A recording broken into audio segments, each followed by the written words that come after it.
शेवट तो भला माझा बहु गोड झाला, आलो निजाच्या माहेरा, भेटी रखुमाईच्या वरा, परिहार झाला अवघ्या दुःखाचा मागिल्या,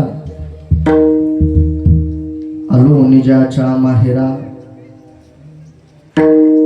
भेटी रखुमाईच्या वरा, तुका म्हणे वाणी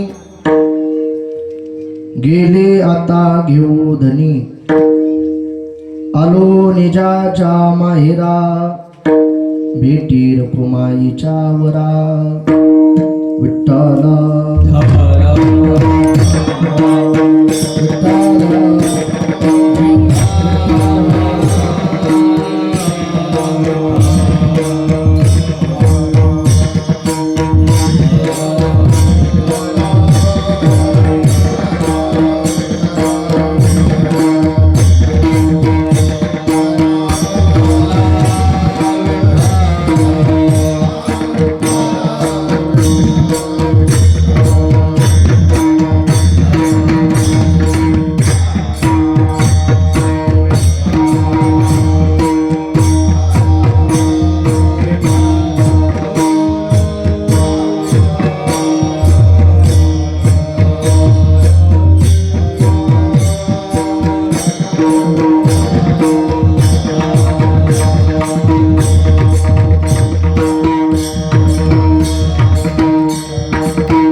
कलावज्ञ जीवोधरार्थावतारं, कलांकांक तेजोधिकामोदिवक्त्रं, खलानीशवादापनदार्हदक्षं, समाधिस्थमूर्तिं भज ज्ञानदेवं.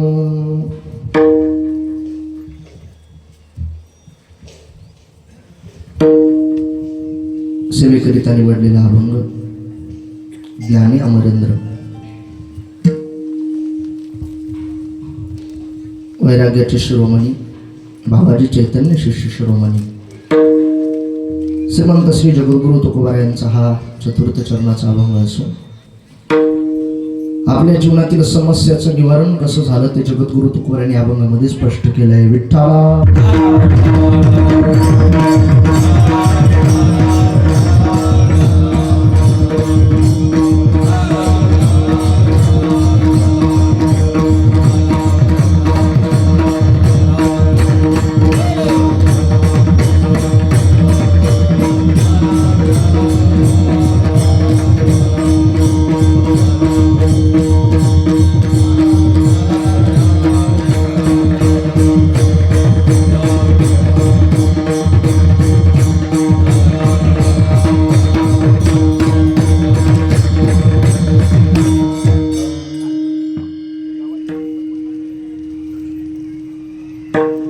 या सेवेला सुरुवात करण्याच्या अगोदर थोडासा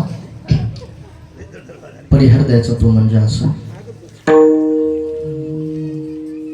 कैलासवासी सोपानराव गणपतराव पाटील भैटोड यांच्या या प्रथम पुण्यस्मरणानिमित्त त्यांच्या पश्चात श्री गोपीनाथ सोपानराव घाटूर पाटील श्री गणेश सोपानराव घाटोळ पाटील तथा संपूर्ण त्यांच्या घाटोळ परिवाराच्या वतीने आपल्या पिताश्रीच्या पश्चात ब्रह्मचैतन्य ब्रह्मीभूत सद्गुरु मोतीराम महाराजांच्या गुरुनाम गुरु मारुती महाराज दस्तापूरकर मोठ्या महाराजांच्या वैराग्य मूर्ती श्री संत सोपान काका महाराजी सतकर काकांच्या या संत परंपरेकडे पाहून माझ्या वाटेला आलेली ही कीर्तन रूपी सेवा आहे. विठ्ठला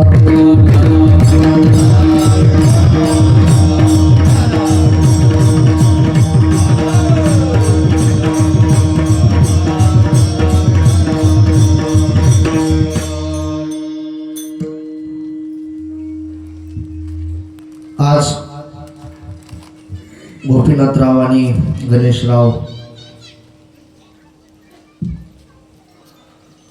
या दोन सुपुत्राच्या पिताश्रीला जाऊन 1 वर्षाची परिपूर्णता होत असताना आपण सर्वजण पंचक्रोशीतील परमार्थिक सज्जन मंडळी, गावकरी मंडळी,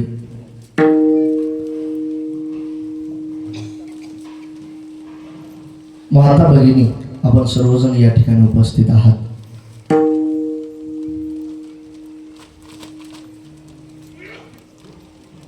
सृष्टी तलावर सज्जनो जो कोणी जीव म्हणून जन्माला आला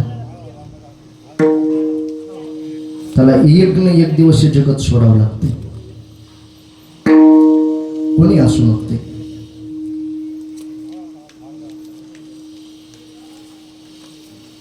सृष्टी तलावर जीव म्हणून जन्माला आला एक दिवस प्रत्येकाला जावं लागते.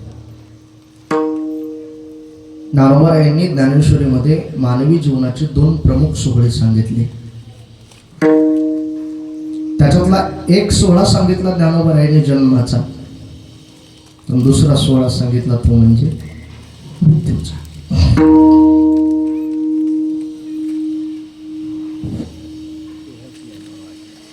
देहाची गावा लिहा जन्म मृत्यूची सोहळ्या ना म्हणू नये धनंजया जिया परी. एक सोहळा सांगितला ज्ञानोबारायांना जन्माचा आणि दुसरा सोहळा सांगितला तो म्हणजे मृत्यूचा. जन्म आणि मृत्यू या 2 शब्दाचा विचार केला तर जन्मानं सज्जन होऊन तुम्हाला आम्हाला हर्ष होते. आपल्या परिवारामध्ये किंवा आपल्या सभोवताल जर एखादं लेकरू जन्मलं तर त्याचा काय होते, सगळ्याला आनंद होते. आणि तोच कोणीतरी आपल्यातला सखा, तोच कोणीतरी आपल्यातला जीवलग,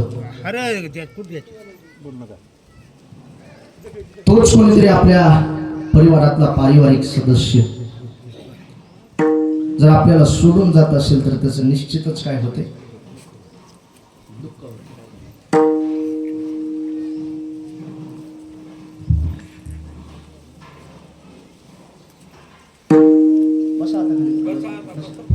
शांत बसावं. बसा. आकड्यावर कुत्र असते, त्या आकड्यावरलं कुत्र जरी गेलं मेलं तर त्याचा लळा लागलेला असल्यामुळं त्याचं तुम्हाला आम्हाला काय वाटते, त्याचा तुम्हाला आम्हाला दुःख होते. आता ज्या पित्यानं लहानपणापासून आपला सांभाळ केला, लहानाचं मोठं केलं, प्रत्येक अडचणीमध्ये प्रत्येक संघर्षाच्या काळामध्ये जो पिता आपल्यासाठी आधारवड म्हणून उभा टाकला, त्या आधारवड जर सोडून जात असेल तर निश्चितच त्या परिवाराला त्याचं काय होते, दुःख होते. आता ज्ञानोबा म्हणले दुःख जरी होत असेल तर शेवटी तो कशाचा सोहळा आहे, मृत्यूचा सोहळा आहे. पुरुषासी पर्व काळ जन्मात जोडे एक वेळ, मात्या पित्याचा अंतकाळ, ती धर्माची वेळ अति पवित्र. हा पर्व काळ मागुता पुरुषासी न जोडे सर्वथा, येत श्रद्धेने धर्म करिता, पवित्रता अक्षय. एक चांगल्या सुपुत्राकरिता हे फार मोठा पर्व काय. काही कर्म आहे, नित्य कर्म, बोलता नाही को कमी काय, नैमित्तिक कर्म, काम्य कर्म आणि प्रायश्चित्त कर्म. नित्य कर्म कशाला म्हणतात, नैमित्तिक कर्म कशाला म्हणतात, काम्य कर्म कशाला म्हणतात आणि प्रायश्चित्त कर्म कशाला म्हणतात. सकाळी उठल्याच्या नंतर उठून देवपूजा केली, स्नान केलं, ज्ञानेश्वरी वाचली, गाथा वाचला, हे कोणतं कर्म आहे, नित्य कर्म आहे. काहीतरी मिळावं फळाच्या अपेक्षेनं जे केलं जाते ते काम्य कर्म आहे. एखादी आपल्या हातातून काही घटना घडली किंवा पुन्हा कळत न कळत आपल्याच्यानं पाप घडलं तर त्या पापातून मुक्त होण्याकरता जे केलं जाते ते प्रायश्चित्त कर्म आहे. आणि आपल्या आईवडिलांच्या पश्चात मग त्यांचा अंत्यविधी असेल, रक्षा विसर्जनाचा विधी असेल, दशक्रिया विधी असेल, तेरवीचा कार्यक्रम असेल, गोड जेवण असेल, वर्ष श्राद्ध असेल आणि दरवर्षी येणारं पुण्यस्मरण असेल, पुण्यतिथी असेल, हे जे केलं जाणारं कर्म आहे, या कर्माला कोणतं कर्म म्हणायचं, नैमित्तिक कर्म म्हणायचं. मग आज घाटोळ परिवाराच्या या पिताश्रीच्या पश्चात नैमित्तिक रूपानं ही आजची ही प्रथम पुण्यस्मरणाची सेवा आहे. सेवेसाठी जो अभंग निवडलाय त्या सेवेसाठी निवडलेल्या अभंगामध्ये जगद्गुरु तुकोबरायांनी आपल्या जीवनामध्ये जे समस्येचं निवारण झालं ते कशामुळे झालं त्याची स्पष्टता दिली. कारण माणसाचं मानवी जीवन म्हटलं आणि माणूस म्हटलं की जीवन जगत असताना पदोपदी माणसाच्या पावलोपावली जीवन जगत असताना माणसाला समस्या येतात. कोणी असू द्या म्हणते, व्यक्तीचं क्षेत्र कोणतंही असू द्या, राजकीय क्षेत्र असू द्या, सामाजिक क्षेत्र असू द्या, वैद्यकीय क्षेत्र असू द्या, शैक्षणिक क्षेत्र असू द्या किंवा आध्यात्मिक क्षेत्र असू द्या, त्या क्षेत्रामध्ये जीवन जगत असताना माणसाला प्रत्येकालाच काय येत असतात, काहीतरी समस्या येतात. समस्या नाही असा या सृष्टी तलावर माणूसच सापडणार नाही. समस्या येणारच. बसलेले माणसं म्हणतील, होय महाराज आम्हाला काय समस्या आहे, कशाची समस्या आहे. आता एकेकानं उठून सगळ्याच्या समस्या सांगायच्या म्हणल्यावर समस्या नाहीत. आता प्रत्येकाच्या जीवनात समस्या आहे. कशाची समस्या आहे. एखादा संपत्तीवान माणूस आहे, पैसा भरपूर आहे, पैसा भरपूर आहे म्हणला, संपत्ती भरपूर आहे. मला त्या संपत्तीचा उपभोग घेण्यासाठी काय नाही, संतती नाही.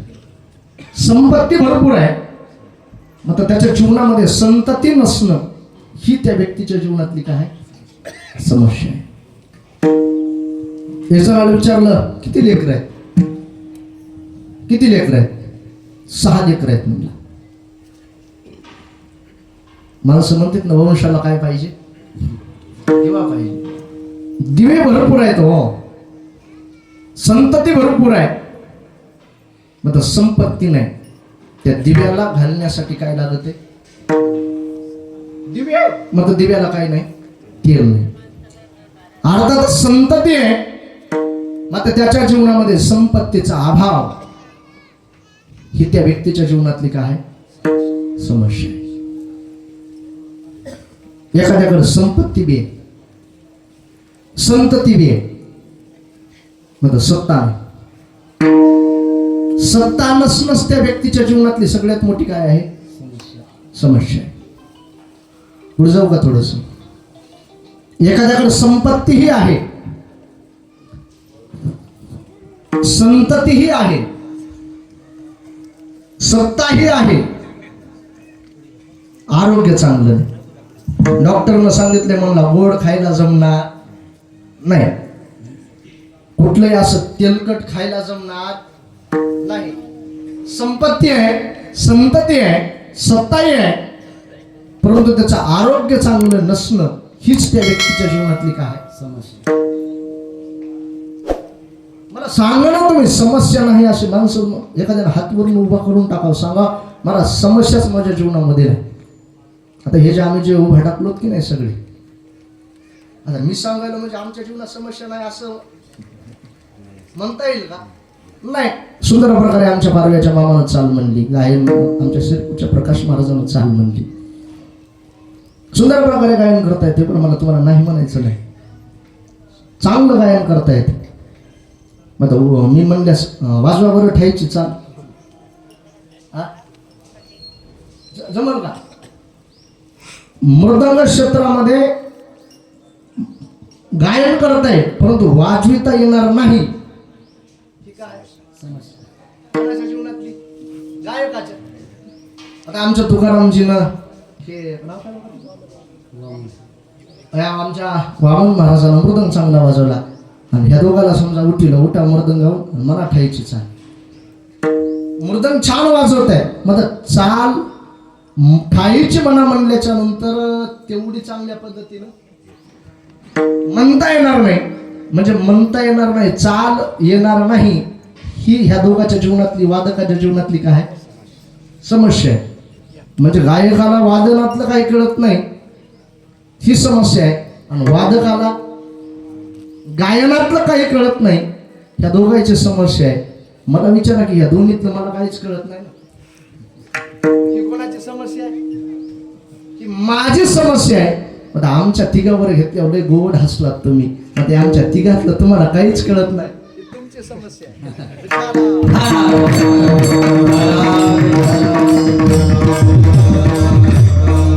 मला एक विषय इथं मांडायचा आहे. या मंडपामध्ये जेही कोणी व्यक्ती स्थानापन्न आहेत, मंडपाच्या बाहेर आहेत, माणसाच्या पदोपदी जीवन जगत असताना पावलोपावली समस्या असतात. समाजामध्ये दोन वर्ग असे आहेत सज्जन हो, फक्त दोन वर्ग. त्या दोन वर्गाच्या जीवनातच समस्या नाही. एक वर्ग आहे जीवनमुक्त महात्म्यांचा वर्ग. जीवनमुक्त महात्म्यांच्या जीवनामध्ये समस्याच नाही. म्हणताल कस काय? कारण जीवनमुक्त महात्मे एक जगताकडे पाहत असतात, त्याला देवाशिवाय दुसरं काही दिसत नाही. थोडस बसा आता, ते दस्त दादा थोडस बसा, शेवटला समारोपण करू आपण. विठाला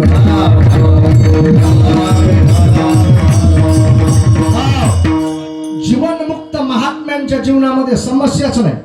का समस्या नाही?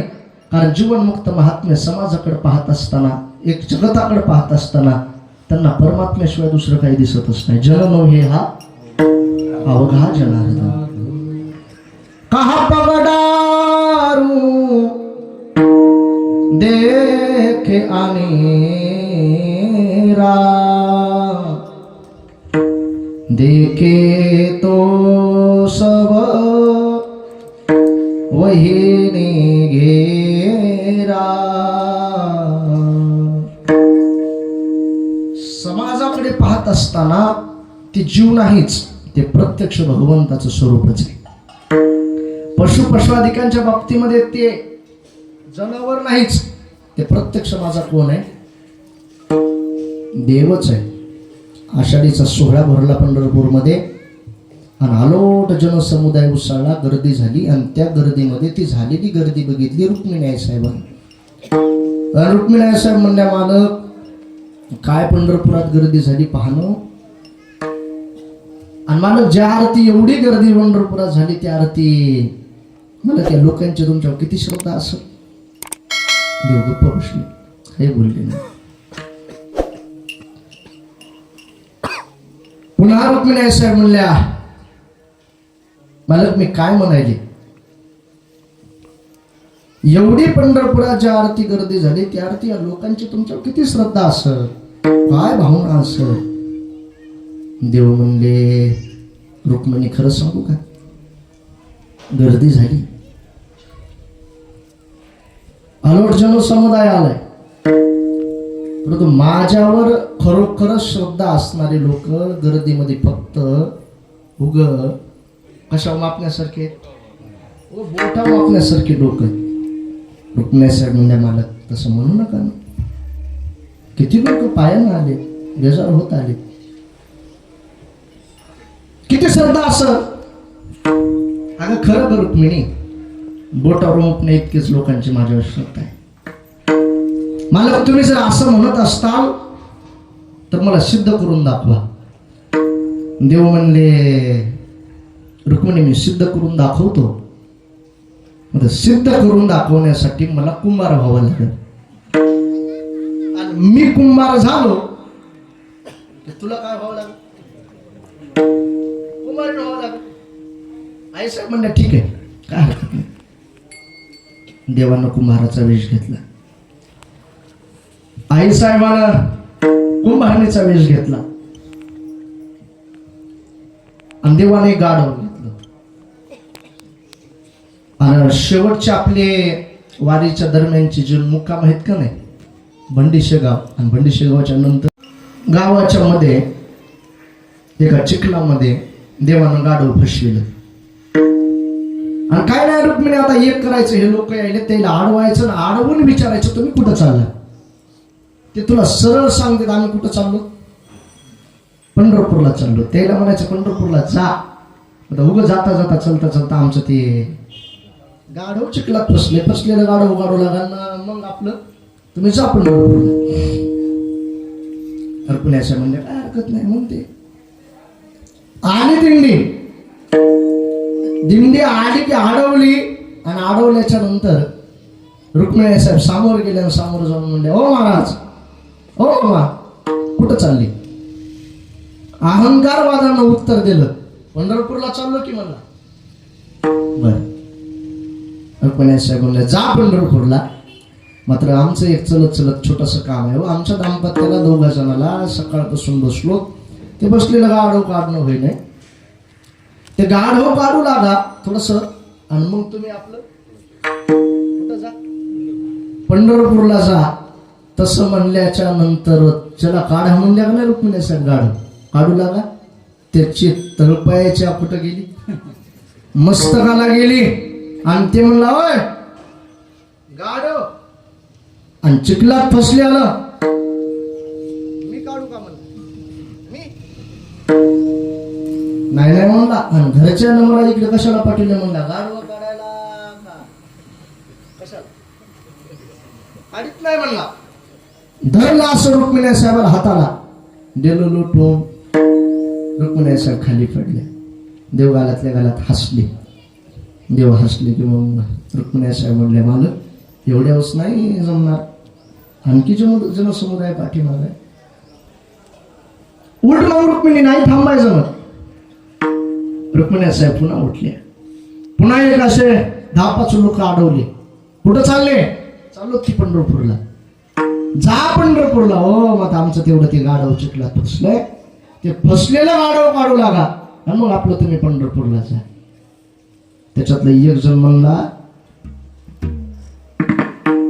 अंगावर कपडे बघितले का म्हणला कसे, त्याला कडक करायचं म्हणलं तर म्हणला, ते बुवा किती रुपये घ्यायला, किती अगो किती, 80 रुपये घेते म्हणला. ह्या नाही नाही ती कडक करायला, ड्राय क्लिनर्स करायला 80 रुपये लागतात म्हणलं. आणि मला ते फसलेलं गाढव काढायला होतात तुम्ही, म्हणलं की गाढव काढा फसलेलं. वा रे वा, होतीस का नाही बाजूला. धरलं रुक्मिणी साहेबाला, दिलं लुटून. आई साहेब पडल्या. देव पुन्हा हसली. आई साहेबांना दिंडी अडवावी, 10-5 लोक जाणारे अडवावे, आणि अडवल्याच्या नंतर विनंती करावी, ते फसलेलं गाढव काढू लागा. स्पष्ट नकार देत जनसमुदाय पुढे चालत राहिला, आणि जनसमुदायाच्या पाठीमागून एक निष्ठावंत वारकरी आला. जिने हा जीव दिला दान, तयाच करीना चिंतन जगजीवन नारायण गाईन गुण तयाचे भजन करीत करीत करीत नामस्मरण करीत करीत करीत करीत वारकरी पाऊल टाकू लागला. ऐसे चिंता करी सदा सर्व काळ रात्रंदिवस हेची तळमळ तुका मने नाही आपुले बळ जेणे फळ पावे निश्चयसी. आई साहेबांना त्या वारकऱ्याला अडवलं. ओ महाराज कुठं चालले? स्नेहवादानं उत्तर दिलं, हात जोडले. माय पंढरपूरला चाललो. जा पंढरपूरला. हो आता आमचं तेवढं ते गाढव चिखलात फसलेलं गाढव काढू लागलं. मग आपलं तुम्ही पंढरपूरला जा. त्या वारकऱ्याने विचारलं गाढव कुठे? दाखविलं तेव्हा ते तिथं फसले गाढव. गाढवाकडे पाहिलं आणि मग पाहिल्याच्या नंतर ते वारकरी म्हणतायत, माय तुम्ही मला फसलेला गाढव काढा म्हणायलात. खूप दिवसापासून मी पंढरी राजाची वारी करतो. करता करता माझं वय आता पुढे सरकले, शरीर थकले, जीर्ण झाले आणि या थकलेल्या जीर्ण झालेल्या शरीराला तुम्ही ते गाढव काढा म्हणताय. मग तर खरं सांगू का, फसलेलं गाढव या जीर्ण झालेल्या शरीरानं, या थकलेल्या शरीरानं काढणं होईल का नाही हे मला सांगता येणार नाही. मग त्या पांडुरंगाच्या कृपाशीर्वादानं गाढव काढण्यासाठी तुम्हाला प्रयत्न करू लागतो. आता मला विचारायचं तुम्हाला, ज्यानं गाढव फसविले त्याला काढता येत नाही का? काढता येत आहे. मग आता किती जणांच्या हृदयामध्ये भगवंताच्या बाबतीमध्ये खरी श्रद्धा आहे हे मला तुम्हाला पटवून द्यायचं. ते वारकरी असे पुढे सरसावले आणि नुसता पुढे सरकून असा त्या गाढवाला हात लावला. हात लावल्याच्या नंतर गाढव आपोआप आदरवरी निघालं. दृष्टांत संपला. देव मंदिर रुक्मिणी बघितलंस का? हजारो जनसमुदाय गेला, लाखो जनसमुदाय गेला. त्या लाखो जनसमुदायानं फसलेल्या गाढवाला गाढवच समजलं. पण तो निष्ठावंत वारकरी आला आणि त्या निष्ठावंत वारकऱ्यानं गाढवाला गाढव न समजता त्या गाढवामध्ये सुद्धा माझा परमात्मा असावा या संकल्पने गाढवामध्ये किंबहुना पशुपशवादिकांमध्ये खरे अर्थाने ज्यांनी देव पाहिला ते जीवनमुक्त महात्म्यांचं जीवन आहे.